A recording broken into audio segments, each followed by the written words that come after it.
स्वाध्यायः परमः। Doctor Baba Saheb Ambedkar open university.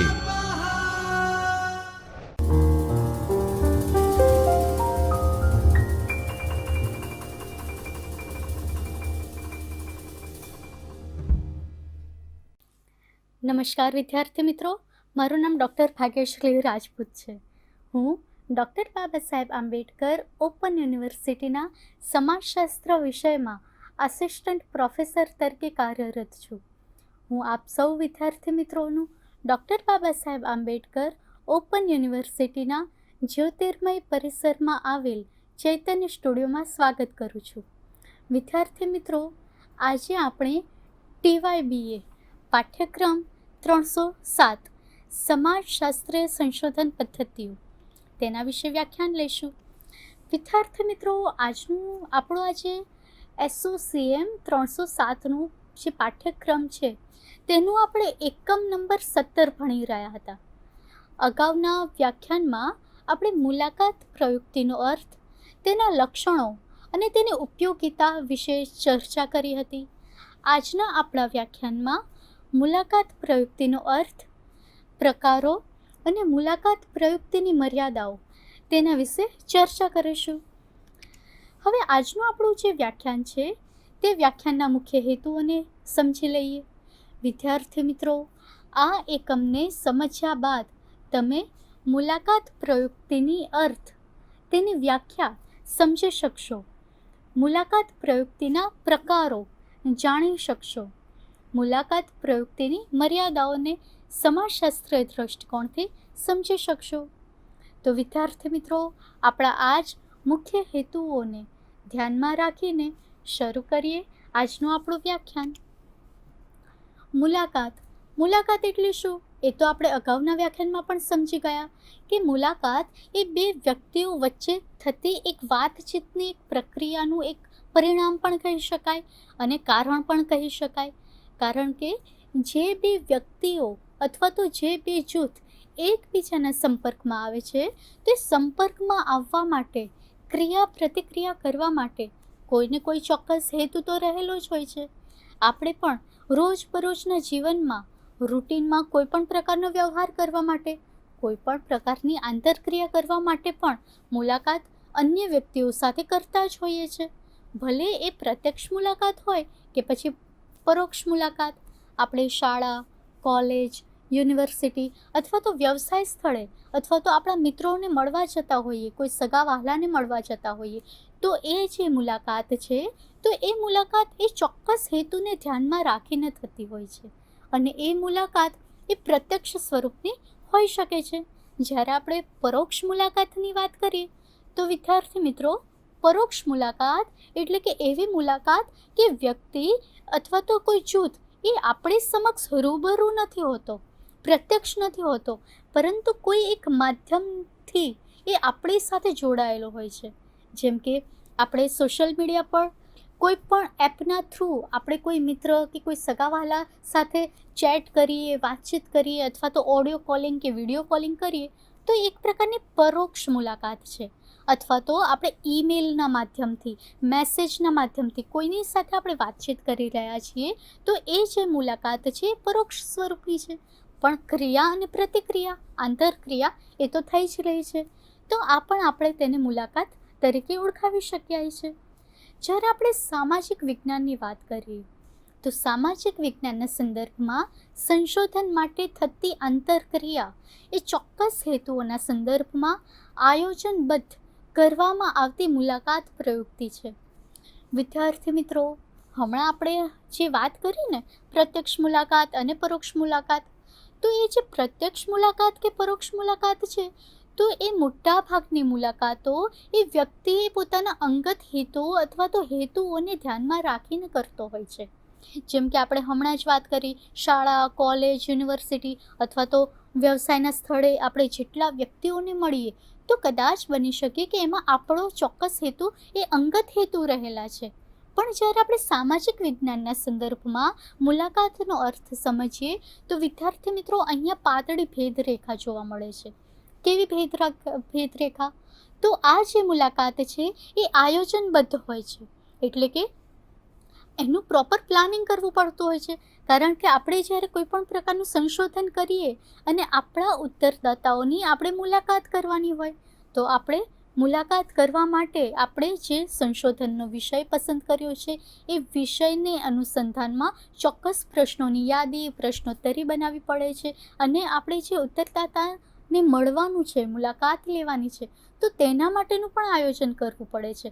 અને મુલાકાત સમય દરમિયાન સંશોધક એ પોતાના ઉત્તરદાતાને જે કંઈ પણ પ્રશ્નો પૂછે છે એ ફક્ત અને ફક્ત એ પોતાના સંશોધનને ધ્યાનમાં રાખીને જ પૂછે છે.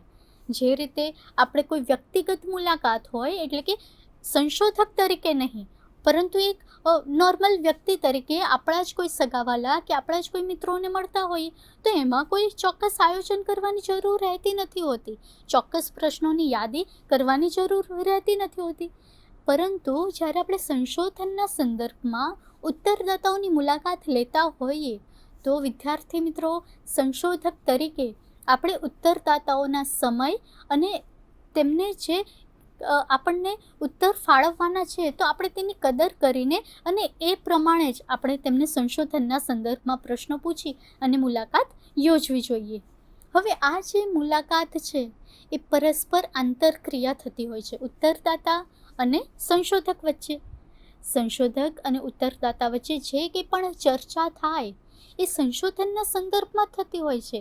અને એ ચર્ચા, આંતરક્રિયા, ઉત્તરદાતાના હાવભાવ, કયા પ્રશ્નના જવાબમાં ઉત્તરદાતા સંકોચ અનુભવે છે, અથવા તો કયા પ્રશ્નના ઉત્તર એ ઝડપથી આપી દે છે, અથવા તો નથી આપતા, અથવા તો ખચકાય છે, અથવા તો ખોટો જવાબ આપવાનો પ્રયત્ન કરે છે.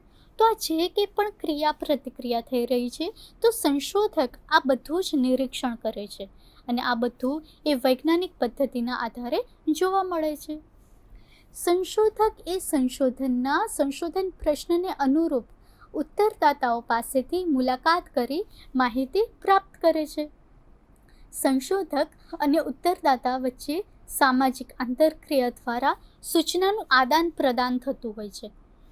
જેમ કે કોઈ પણ સંશોધક એ પોતાના સંશોધન વિષયના સંદર્ભમાં જે ઉત્તરદાતા પસંદ કર્યા છે, હવે તેની પાસે જાય અને સીધે સીધું પ્રશ્નો પૂછવા લાગે, તો શું ઉત્તરદાતા જવાબ આપશે? કદાચ નહીં. પણ શું કે ઉત્તરદાતા અને સંશોધક વચ્ચે આદાન પ્રદાન થવું જોઈએ, વાતચીત થવી જોઈએ. સંશોધક શા માટે પ્રશ્નોના ઉત્તર મેળવવા માંગે છે? તો સંશોધન વિષયના અનુરૂપ જે કંઈ પણ હેતુઓ પસંદ કર્યા છે, તો તે હેતુઓની જાણકારી કેટલીક અંશે તે ઉત્તરદાતાને આપી શકે છે. માટે જ ઉત્તરદાતા એ યથાર્થ અને સચોટ માહિતી એ સંશોધકને આપી શકે છે. વિદ્યાર્થી મિત્રો, મુલાકાત પ્રયુક્તિનો અર્થ અને તેની વ્યાખ્યા આપણે અગાઉના વ્યાખ્યાનમાં તો જોઈ જ ગયા હતા. પણ આજના આપણા વ્યાખ્યાનમાં જે અલગ વૈજ્ઞાનિકો છે કે જેમની આપણે અગાઉ ચર્ચા કરી જ નથી, તો આજના વ્યાખ્યાનમાં આપણે એ વૈજ્ઞાનિકોએ આપેલ વ્યાખ્યા વિશે સમજી લઈશું. તેમાં પહેલું છે N.K. ડેઝિન. N.K. ડેઝિન નામના વૈજ્ઞાનિક એમ કહે છે કે મુલાકાત એ આમને સામનેની પરિસ્થિતિમાં કરવામાં આવેલ વાર્તાલાપ છે, જેમાં એક વ્યક્તિ બીજા વ્યક્તિ પાસેથી માહિતી પ્રાપ્ત કરે છે. વિદ્યાર્થી મિત્રો, આમાં આમને સામનેની પરિસ્થિતિમાં કરવામાં આવેલ વાર્તાલાપ તરીકે ઓળખાવેલ છે. એટલે કે એક વ્યક્તિ બીજી વ્યક્તિ પાસેથી માહિતી પ્રાપ્ત કરે છે, પણ કઈ વ્યક્તિ? એક વ્યક્તિ જે છે તે સંશોધક છે અને બીજી વ્યક્તિ પાસેથી માહિતી પ્રાપ્ત કરે છે, તો બીજી વ્યક્તિ કોણ? તો તે છે ઉત્તરદાતા. ત્યારબાદ મોઝર અને કાર્લ્ટન નામના વૈજ્ઞાનિક એમ કહે છે કે એક સર્વેક્ષણ મુલાકાતમાં માહિતીદાતા પાસેથી કેટલીક માહિતી પ્રાપ્ત કરવા માટે સંશોધક અને માહિતીદાતા વચ્ચે થતો વાર્તાલાપ છે. ત્યારબાદ મેક્રોબી નામના વૈજ્ઞાનિક એમ કહે છે કે મુલાકાત એ પ્રત્યક્ષ મૌખિક આદાન પ્રદાન છે, જેમાં એક વ્યક્તિ એટલે કે સંશોધક કોઈ અન્ય વ્યક્તિ અથવા તો વ્યક્તિઓ પાસેથી માહિતી, અભિવ્યક્તિ અથવા માન્યતાઓ જાણવાનો પ્રયત્ન કરે છે. વિદ્યાર્થી મિત્રો, અહીંયા સંશોધક અને ઉત્તરદાતા એ બે વ્યક્તિ વચ્ચેની તો વાત છે જ, પણ તમે વ્યાખ્યામાં જોયું હશે કે વ્યક્તિ અથવા વ્યક્તિઓ એટલે કે સંશોધક છે ઉત્તરદાતા પાસેથી માહિતી મેળવવાનો પ્રયત્ન કરે છે, માહિતી મેળવે છે, તો તે કદાચ એક વ્યક્તિ પણ હોઈ શકે અથવા તો અનેક વ્યક્તિઓ હોઈ શકે, આખું જૂથ પણ હોઈ શકે છે. એના માટે આપણે એક એક્ઝામ્પલ જોઈ લઈએ. માની લો કે કોઈ એક સમાજશાસ્ત્રી એ ગુજરાતના કોઈ એક ગામડાનો અભ્યાસ કરે છે. હવે ગ્રામીણ સમુદાયનો અભ્યાસ કરવાનો હોય તો ગ્રામીણ સમુદાયના અભ્યાસ માટે આપણે ગામડામાં રહેતા સ્ત્રી, પુરુષ, બાળકો, વૃદ્ધો આપણે બધા પાસેથી માહિતી મેળવવાનો પ્રયત્ન કરીશું. કારણ કે પુરુષ, મહિલા, બાળકો, વૃદ્ધો બધાની માન્યતાઓ, બધાની જીવનશૈલી, રહેણી કહેણી, તેમનો પોશાક, જે કંઈ પણ આખી રોજિંદા જીવનનું કાર્ય છે એ બધું જ અલગ અલગ હશે. તેમની સમસ્યાઓ પણ અલગ અલગ હશે. તેઓમાં સાક્ષરતા કેટલા પ્રકારની છે, ત્યાંનું માળખું, જે કૌટુંબિક માળખું છે તે કેવા પ્રકારનું છે, તો દરેક વ્યક્તિ પાસેથી અલગ અલગ માહિતી મેળવવાની સંભાવના રહેલી છે. તો જ્યારે આપણે આખા ગ્રામીણ સમુદાયનો અભ્યાસ કરતા હોઈએ તો ઉત્તરદાતા તરીકે કોઈ એક વ્યક્તિ ના હોય, પણ આખું જૂથ, આખા સમુદાય પાસેથી આપણે માહિતી મેળવી શકીએ. તો જ આપણને ગ્રામીણ સમુદાય વિશેની સચોટ અને સાચી માહિતી મેળવી શકીશું. જેમ કે આપણે મોટે ભાગે એવું કહેવામાં આવતું હતું અત્યાર સુધી કે ભારત દેશ એ ખેતી પ્રધાન દેશ છે. એટલા માટે કારણ કે આપણું ભારત દેશના મોટા ભાગના લોકો એ ખેતીના વ્યવસાય સાથે સંકળાયેલા હતા. પણ જ્યારે આપણે ગ્રામીણ સમુદાય અને નગર સમુદાયનો આપણે અભ્યાસ કરીશું તો કદાચ આપણને એવા તારણો પણ મળી શકે કે મોટાભાગના લોકો હવે ખાનગી સ્વતંત્ર ધંધો પણ ધરાવતા થયા છે, સરકારી નોકરી પણ કરતા થયા છે અને ખેતીનો વ્યવસાય કરનારા લોકો એ ઘણા ઓછા છે. તો કદાચ બની શકે કે આ તારણો આવી શકવાની સંભાવના છે. તો ગ્રામીણ સમુદાયને સમજવા માટે ફક્ત કોઈ એક વ્યક્તિની મુલાકાત નહીં, પરંતુ અનેક વ્યક્તિઓની મુલાકાત દ્વારા આપણે સાચી માહિતી મેળવી શકીએ છીએ અને તેઓની અભિવ્યક્તિ, તેઓની માન્યતા એ જાણવાનો પ્રયત્ન કરી શકીએ છીએ.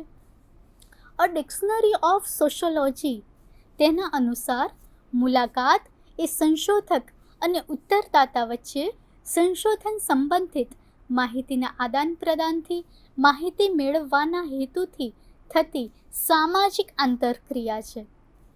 મુલાકાત એ વ્યક્તિગત અને આમને સામને અથવા ટેલિફોન દ્વારા પણ થતી હોય છે, જેમાં સંશોધક પ્રશ્ન પૂછી માહિતીદાતા પાસેથી માહિતી પ્રાપ્ત કરે છે. વિદ્યાર્થી મિત્રો, જ્યારે હમણાં અગાઉ આપણે બેઝિક ભૂમિકા સમજી રહ્યા હતા ત્યારે જ વાત કરી હતી પ્રત્યક્ષ અને પરોક્ષ મુલાકાતની. એટલે કે જરૂરી નથી કે સંશોધક જે તે ક્ષેત્રમાં જઈને રૂબરૂમાં બધા જ ઉત્તરદાતાઓ પાસેથી માહિતી મેળવે. કદાચ બની શકે કે ઉત્તરદાતા જે તે સમયે હાજર ના હોય, તે ક્યાંક કામમાં રોકાયેલા હોય અથવા તો સંશોધક એ પોતે જ પહોંચી વળી ના શકે. તો એવા સમયગાળા દરમિયાન, એવા સમયે ટેલિફોનના માધ્યમથી અથવા તો કોઈ પણ ટપાલ દ્વારા પ્રશ્નો પૂછીને અથવા તો કોઈ એક ઈમેલના માધ્યમ દ્વારા પણ એ પ્રશ્નો પૂછી અને માહિતી મેળવી શકે છે. ત્યારબાદ આપણે આગળ જોઈએ. ડૉક્ટર વિદ્યુત જોશી એમ કહે છે કે મુલાકાત એ સંશોધન માટે ઉપયોગી માહિતી એકત્ર કરવાની પ્રવૃત્તિ છે. મુલાકાત એ સ્થળ પરના કાર્ય અંગેની એક પદ્ધતિ છે. તેનો ઉપયોગ એ વ્યક્તિ અથવા જૂથોના પરસ્પર પ્રત્યાઘાતોના પરિણામોનું અવલોકન કરવામાં આવે છે. મુલાકાત દ્વારા એક સામાજિક સંબંધ પણ બંધાય છે. હવે આ સંબંધ કેવો હોય છે? સામાજિક સંબંધ તો ખરો, પણ સંશોધક અને ઉત્તરદાતા વચ્ચેનો સંબંધ. અને આ સંબંધમાં તેઓ જે દરજ્જો ધરાવે છે તે જ પ્રમાણે તેઓ ભૂમિકા ભજવે છે. જેમ કે સંશોધક એ સંશોધક તરીકેની ભૂમિકા ભજવે છે અને ઉત્તરદાતાને પ્રશ્નો પૂછે છે, અને ઉત્તરદાતા એ પોતે ઉત્તર આપવાની ભૂમિકા ભજવે છે. જ્યારે પ્રાકૃતિક વિજ્ઞાન જેવા કે રસાયણશાસ્ત્ર કે ભૌતિકશાસ્ત્રમાં સંશોધન કરનાર અને જેનું સંશોધન કરવાનું છે તે વસ્તુ ક્યારેય પણ સમાન ભૂમિકા પર હોતા નથી. મુલાકાત લેનાર સંશોધક એ માર્ગદર્શક મુદ્દાઓની ક્રમવાર યાદીને આધારે ઉત્તરદાતાને ક્રમિક સ્વરૂપે પ્રશ્નો પૂછી ઉત્તરો મેળવે છે, જેથી જરૂરી માહિતી મેળવવાની રહી ન જાય. વિદ્યાર્થી મિત્રો, મુલાકાત પ્રયુક્તિ વિશે આપણે વ્યાખ્યા અને અર્થને સમજી લીધા બાદ હવે મુલાકાત પ્રયુક્તિના પ્રકારોને સમજી લઈએ. મુલાકાત પ્રયુક્તિના મુખ્યત્વે 3 પ્રકાર છે. પહેલું છે ભાગ લેનાર વ્યક્તિઓને આધારે, બીજું ઉદ્દેશને આધારે અને ત્રીજું છે સમયના આધારે. હવે જે પહેલું છે ભાગ લેનાર વ્યક્તિઓને આધારે, તેના પાછળ 2 પેટા પ્રકાર પડે છે. એક છે સામૂહિક મુલાકાત અને બીજું છે વ્યક્તિગત મુલાકાત. અને જે બીજો પ્રકાર છે ઉદ્દેશને આધારે, તેના પણ 2 પ્રકાર છે. પહેલું છે નિદાનાત્મક કે ઉપચારાત્મક મુલાકાત અને બીજો પ્રકાર છે શોધ મુલાકાત. મુલાકાત પ્રયુક્તિનો ત્રીજો પ્રકાર સમયના આધારે, તેના 3 પેટા પ્રકાર પડે છે. પહેલું અલ્પ સમયની મુલાકાત, બીજું લાંબા સમયની મુલાકાત અને ત્રીજું છે પુનરાવર્તિત મુલાકાત. વિદ્યાર્થી મિત્રો, આ તમારા માટે મોસ્ટ આઈએમપી ક્વેશ્ચન છે, જે આપણે ડૉક્ટર બાબા સાહેબ આંબેડકર ઓપન યુનિવર્સિટીની સત્રાંત પરીક્ષામાં કદાચ તમને પૂછાઈ શકે છે કે મુલાકાત પ્રયુક્તિનો અર્થ અને વ્યાખ્યા આપી મુલાકાત પ્રયુક્તિના પ્રકારો વિશે સવિસ્તાર સમજાવો. તો આ મુદ્દાઓએ ખાસ યાદ કરી લેજો અને આપણે આ જ મુદ્દાઓને વધુ વિસ્તૃત રીતે સમજી લઈએ. જેમાં પહેલું છે ભાગ લેનાર વ્યક્તિઓને આધારે મુલાકાત. વિદ્યાર્થી મિત્રો, ભાગ લેનાર વ્યક્તિઓ એટલે કોણ? ભાગ લેનાર વ્યક્તિઓ એટલે કે ઉત્તરદાતા. હવે જે ઉત્તરદાતા છે એ સામે ચાલીને નથી આવતા કે મારે તમારા સંશોધનમાં ભાગ લેવો છે, પણ જે સંશોધક છે એ સંશોધક જે વિષયના સંદર્ભમાં સંશોધન કરવાનો હોય તો તે વિષયને અનુરૂપ પ્રતિનિધિત્વ કરતા જે વ્યક્તિઓ હોય તો તે વ્યક્તિઓને પ્રતિનિધિત્વ કરતા હોય તેને જ ઉત્તરદાતા તરીકે પસંદ કરે છે. વિદ્યાર્થી મિત્રો, આના માટે આપણે એક એક્ઝામ્પલ જોઈ લઈએ. માની લો કે આપણે એક અભ્યાસ કરી રહ્યા છે. સંશોધક અભ્યાસ કરે છે કે અમદાવાદની વ્યવસાયિક મહિલાઓનો સમાજશાસ્ત્રીય અભ્યાસ. હવે જ્યારે આપણે અમદાવાદની વ્યવસાયિક મહિલાઓનો અભ્યાસ કરવાના હોઈએ તો આપણે કયા ઉત્તરદાતા લઈશું? પહેલું તો નક્કી થઈ ગયું કે મહિલાઓ જ લેવાની છે, પુરુષો નહીં, માટે આપણે મહિલાઓ જ લઈશું.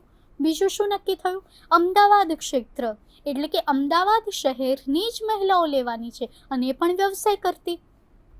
તો અમદાવાદમાં જે વ્યવસાય કરતી મહિલાઓ છે તો એ અમદાવાદમાં વ્યવસાય કરતી મહિલાઓને આપણે ઉત્તરદાતાઓ તરીકે પસંદ કરીશું. અને કેવી મહિલાઓ? તો વ્યવસાયિક, પણ વ્યવસાયના પણ ઘણા બધા પ્રકાર છે. સરકારી વ્યવસાય હોઈ શકે, ખાનગી વ્યવસાય હોઈ શકે, કોઈ સ્વતંત્ર બિઝનેસ કરતી મહિલાઓ પણ હોઈ શકે. તો ઘણી બધી વ્યવસાય કરતી મહિલાઓ હોઈ શકે છે. તો તેના આધારે પણ મુલાકાત પ્રયુક્તિ એ થઈ શકે છે. હવે આ જે ભાગ લેનાર વ્યક્તિઓ છે તેના 2 પેટા પ્રકાર છે. એક તો છે વ્યક્તિગત મુલાકાત અને બીજું છે સામૂહિક મુલાકાત. હવે વ્યક્તિગત મુલાકાતમાં કેવું હોય છે કે સંશોધક જે ઉત્તરદાતાને પસંદગી આપેલી છે તો તે ઉત્તરદાતા પાસે એ પર્સનલી જઈને એક ઉત્તરદાતા પાસેથી એક પ્રશ્નોની એ માહિતી મેળવે છે અને તેના જ આધારે તે પોતાના સંશોધનને રૂપ આપે છે અને તારણ સુધી લઈ જાય છે. તો તેને વ્યક્તિગત મુલાકાત કહી શકાય કે જેમાં અન્ય ઉત્તરદાતાઓને ખ્યાલ હોતો નથી કે પોતાની પહેલાંના ઉત્તરદાતાઓએ કેવા જવાબ આપેલા છે અને પોતાના પછીના ઉત્તરદાતાઓ એ પણ કેવા જવાબ આપશે તે પણ ખ્યાલ રહેતો નથી. વ્યક્તિગત મુલાકાતમાં વિદ્યાર્થી મિત્રો એવું પણ હોય છે કે કેટલાક પ્રતિષ્ઠિત વ્યક્તિઓ, એવા વ્યક્તિઓ કે કદાચ તેમની પાસે સમયનો અભાવ હોય અને એવા વ્યક્તિઓને આપણે લીધા હોય સંશોધનમાં કે તેઓ પાસે સમયનો અભાવ હોવાની સાથે સાથે તેઓ કામગીરીમાં એટલા બધા રોકાયેલા હોય કે તેમની વ્યક્તિગત મુલાકાત લેવી એ જરૂરી બને છે. માની લો કે આપણે સરકારી અધિકારીઓનો આપણે અભ્યાસ કરતા હોઈએ તો જે સરકારી અધિકારીઓ છે, જેમ કે માની લો નાયબ મામલતદાર, તો આપણે નાયબ મામલતદાર સાહેબશ્રીની પર્સનલ મુલાકાત લઈને તેમની પાસેથી માહિતી મેળવી શકીએ છીએ. તો આ થઈ ગઈ વ્યક્તિગત મુલાકાત. એવી જ રીતે જ્યારે આપણે ગામના સરપંચોની આપણે અભ્યાસ કરી રહ્યા હોઈએ તો ગામના સરપંચ સાહેબશ્રીઓ પાસે અથવા તો જે કોઈ પણ મહિલા કે પછી પુરુષ સરપંચ હોય તો તે મહિલા કે પુરુષ સરપંચ પાસે જઈ આપણે વ્યક્તિગત મુલાકાત દ્વારા એ માહિતી પ્રાપ્ત કરી શકીએ છીએ. તો આ થયું ભાગ લેનાર વ્યક્તિઓને આધારે વ્યક્તિગત મુલાકાત. હવે આપણે બીજો પ્રકાર સમજી લઈએ. બીજો પ્રકાર છે સામૂહિક મુલાકાત. વિદ્યાર્થી મિત્રો, જે પહેલો પ્રકાર હતો વ્યક્તિગત મુલાકાત, એમાં તો એક વ્યક્તિઓને આપણે પર્સનલી જઈને માહિતી મેળવવાની હતી. હવે સામૂહિક મુલાકાત એટલે કે એક એવી મુલાકાત કે જેમાં જેટલા પણ ઉત્તરદાતાઓ હોય તે બધા જ ઉત્તરદાતાઓનું એક જૂથ એ એક સાથે આપણને મળી જાય છે અને એ બધા જ ઉત્તરદાતાઓ પાસેથી આપણે એક જ સમયે એક જ સ્થળે રહીને મુલાકાત દ્વારા તેમની પાસેથી માહિતી મેળવી શકીએ છીએ. માની લો કે આપણે એક શાળાનો અભ્યાસ કરવાનો છે. શાળાના વિદ્યાર્થીઓ પાસેથી આપણે માહિતી એકત્રિત કરવાની છે. તો સંશોધક તરીકે જ્યારે આપણે કોઈ એક શાળાની પસંદગી કરીએ છીએ તો વિદ્યાર્થીઓનું જે પ્રતિનિધિત્વ કરતું જૂથ છે તો એ પ્રતિનિધિત્વ કરતા જૂથને એક સ્થળે બોલાવીને અથવા તો આપણે પોતે જ જે તે શાળામાં જઈને એ શાળાના પ્રતિનિધિત્વ કરતા વિદ્યાર્થીઓને એક મીટિંગ બોલાવીને બધા જ વિદ્યાર્થીઓ પાસેથી આપણે માહિતી મેળવી શકીએ છીએ. તો આ થઈ ગઈ સામૂહિક મુલાકાત. એવી જ રીતે આપણે જ્યારે યુવાનોનો અભ્યાસ કરવાનો હોઈએ, માની લો કે કોલેજના 3rd યરમાં અભ્યાસ કરતા યુવાનોનો અભ્યાસ, તો જે કોલેજના 3rd યરમાં ભણતા યુવાનો હોય તેમાં યુવકો પણ હોઈ શકે અને યુવતીઓ પણ હોઈ શકે. તે બધા જ યુવક અને યુવતીઓ પાસેથી રૂબરૂમાં જઈને બધા જ યુવાનોને ભેગા કરીને સામૂહિક મુલાકાત દ્વારા તેમની પાસેથી માહિતી આપણે મેળવી શકીએ છીએ. તો આ થયું મુલાકાત પ્રયુક્તિનો પહેલો પ્રકાર, ભાગ લેનાર વ્યક્તિઓને આધારે મુલાકાત પ્રયુક્તિ. વિદ્યાર્થી મિત્રો, હવે આપણે બીજો પ્રકાર જોઈ લઈએ, ઉદ્દેશને આધારે મુલાકાત પ્રયુક્તિ. ઉદ્દેશને આધારે એટલે કે કયો ઉદ્દેશ્ય? આ વ્યક્તિગત ઉદ્દેશ્ય નથી, અંગત ઉદ્દેશ્ય નથી, પણ સંશોધક જે સંશોધન કરી રહ્યો છે તેને આધારે હેતુ, તેના ઉદ્દેશને આધારે થતી મુલાકાત. માની લો કે કોઈ એક સંશોધક છે અને એ સંશોધક એ અમદાવાદના વૃદ્ધોનો અભ્યાસ કરી રહ્યો છે. તો અમદાવાદના વૃદ્ધોનો અભ્યાસ એ તો થઈ ગયું રિસર્ચ વિષય પસંદગી. હવે તેનો ઉદ્દેશ્ય કયા હોઈ શકે?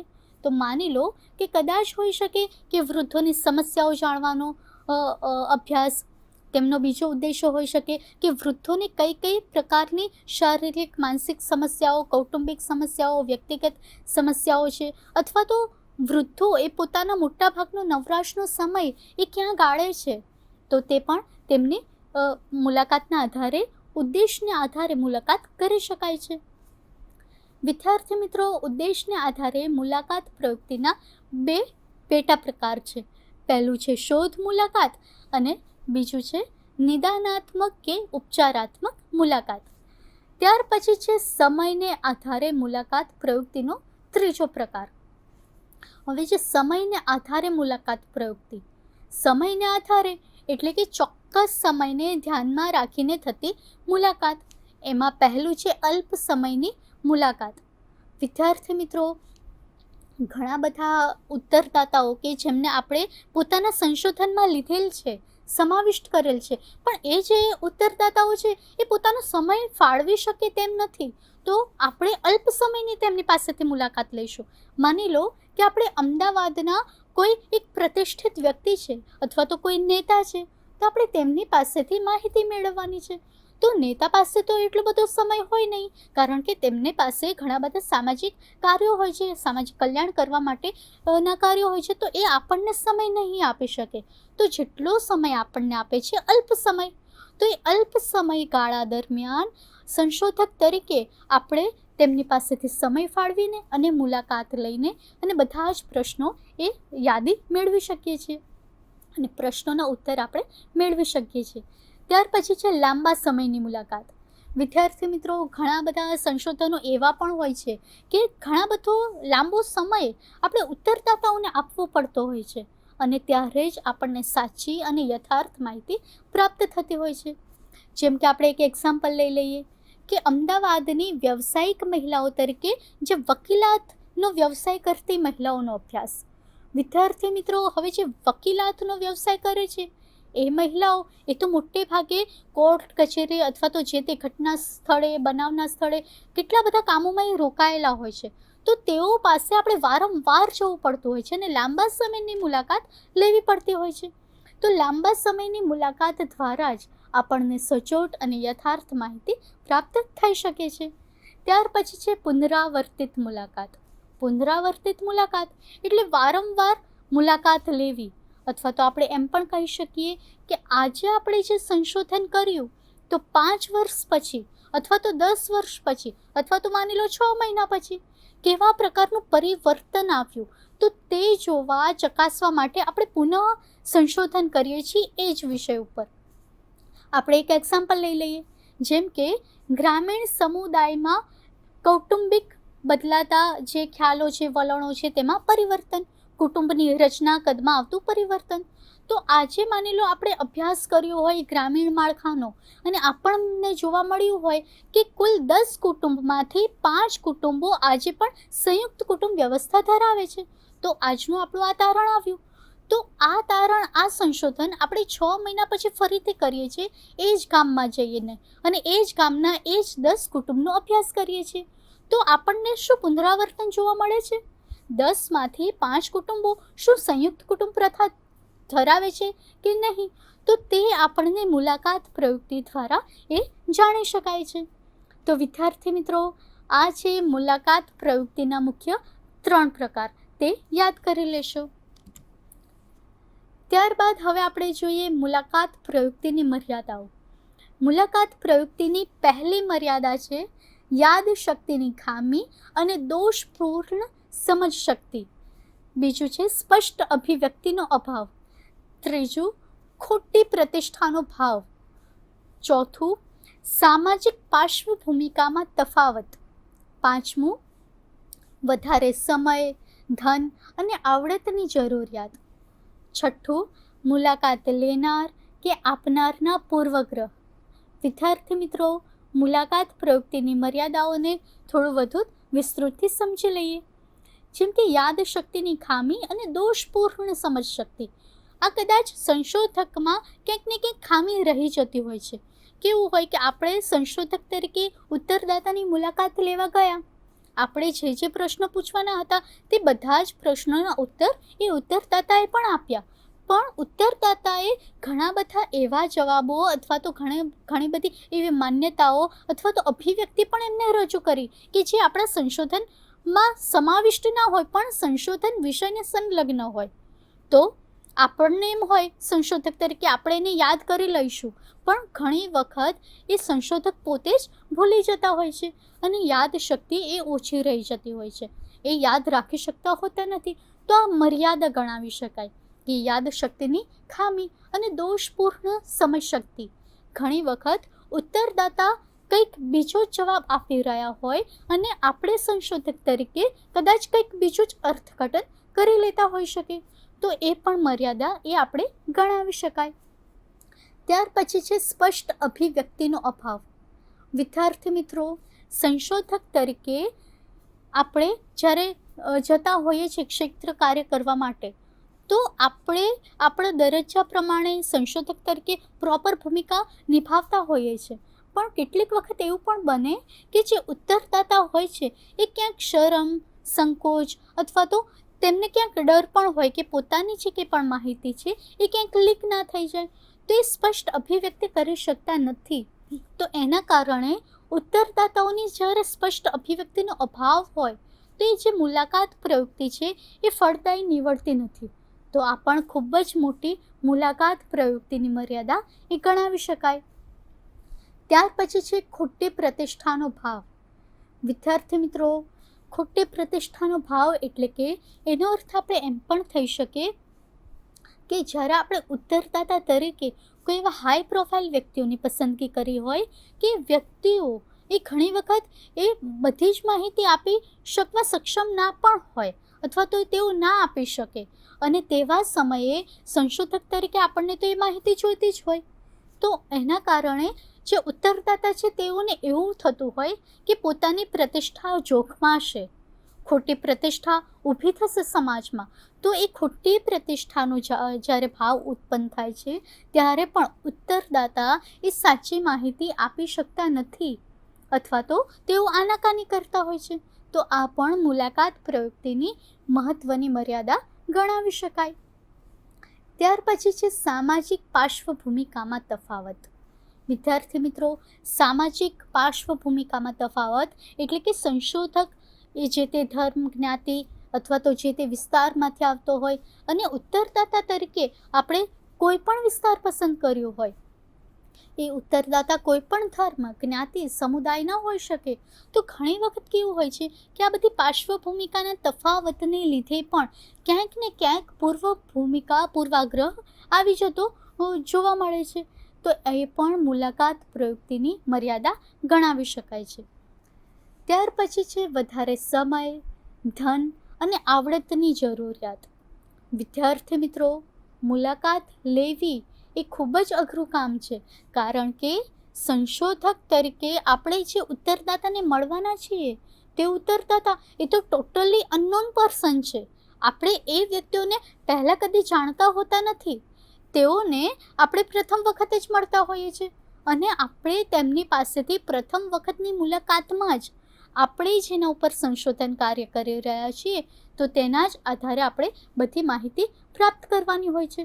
માટે આપણે ઘણો બધો સમય એ ઉત્તરદાતાઓને આપવો પડતો હોય છે.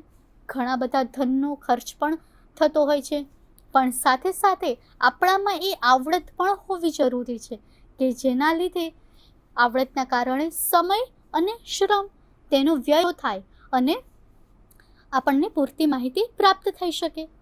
ત્યાર પછી છે મુલાકાત લેનાર કે આપનારના પૂર્વગ્રહ. વિદ્યાર્થી મિત્રો, આ ખૂબ જ મોટી મર્યાદા છે મુલાકાત પ્રયુક્તિની, કારણ કે હમણાં જ વાત કરી કે જ્યારે વ્યક્તિમાં, સંશોધકમાં અથવા તો ઉત્તરદાતામાં ક્યાંક ને ક્યાંક પૂર્વગ્રહ આવી જાય તો આપણને સાચી માહિતી પ્રાપ્ત થઈ શકતી નથી. વિદ્યાર્થી મિત્રો, સામાજિક સંશોધનમાં માહિતી પ્રાપ્ત કરવા માટે આમ તો ઘણી બધી પ્રયુક્તિઓ છે, પણ ખાસ તો મુખ્યત્વે 3 સાધનોનો ઉપયોગ, જેમાં પ્રશ્નાવલી, મુલાકાત અનુસૂચિ અને મુલાકાત માર્ગદર્શિકા, અને તેના જ આધારે આપણે જુદી જુદી સંશોધન વિષય સંદર્ભમાં આપણે માહિતી પ્રાપ્ત કરી શકીએ છીએ. આજનું આપણું આ જે વ્યાખ્યાન છે તે વ્યાખ્યાનના સ્વાધ્યાય માટેના પ્રશ્નોની યાદી આપેલી છે, જે ચકાસી લેશો. અહીંયા ખૂબ જ ઉપયોગી પુસ્તકોની યાદી આપેલી છે જે તમને વધારાનું વાંચન કરવા માટે ખૂબ જ મદદરૂપ બની રહેશે. તો વિદ્યાર્થી મિત્રો, આજનું આપણું વ્યાખ્યાન અહીંયા પૂર્ણ કરીએ છીએ. હવે પછી મળીશું એક નવા જ વ્યાખ્યાન અને નવા જ એકમ સાથે આપણા જ ડૉક્ટર બાબા સાહેબ આંબેડકર ઓપન યુનિવર્સિટીના જ્યોતિર્મય પરિસરમાં આવેલ ચૈતન્ય સ્ટુડિયોમાં. ત્યાં સુધી મને આપશો રજા. નમસ્કાર. स्वाध्यायः परः